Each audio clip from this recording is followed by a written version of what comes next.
যার তাওহীদ নাই তার ফেব্রুয়ারি কি আবার? যার ভিতরে ঈমান নেই তার কিসের বেনামাজ?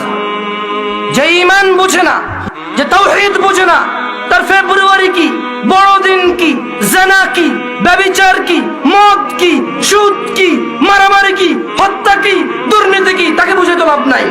মনে রাখবেন, 14ই ফেব্রুয়ারি থেকে নিষেধ করে লাভ নেই।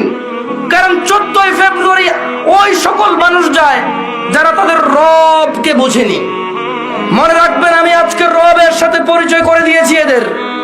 এরা যদি মনে করে 14ই ফেব্রুয়ারি যাবে আর ওদের মৃত্যু হবে ওই অবস্থায়, আর তাদের কোন ওলি মুর্শিদ আছে যে তাদের কবরে যাবে 14ই ফেব্রুয়ারির ওই ও নষ্টপনা, নোংরা ও অশ্লীলতার ওখানে গিয়ে তাদের কবরে গিয়ে কেউ তাদের রক্ষা করবে, ওলি আর মুর্শিদা আছে, আমি আর আপনি কি করতে পারি? এখানে দেখা যাবে সেদিন, যেদিন বিচার হবে, মানুষ আল্লাহর সামনে আসবে এককভাবে, একা একা।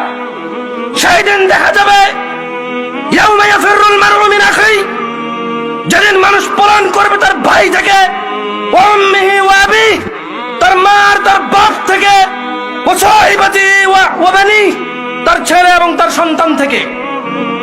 সেই দিন দেখা যাবে যে তার 14ই ফেব্রুয়ারি তার আইডলরা, তার সিনেমার নায়করা, তার রাতের আনন্দের গায়করা, তার চোখের সন্তুষ্টির গায়িকারা, নায়িকারা তাকে কতটুকু উপকার করে। ওকে আমি 14ই ফেব্রুয়ারি থেকে নিষেধ করব না। আরে ওর ঈমানই নেই, ও মুশরিক, ও আল্লাহর সাথে শিরক করে। 14 ফেব্রুয়ারি কি আবার এখানে? কোন মুসলমান যে আল্লাহকে সম্মান করে সে যেতে পারে না সব জায়গায়।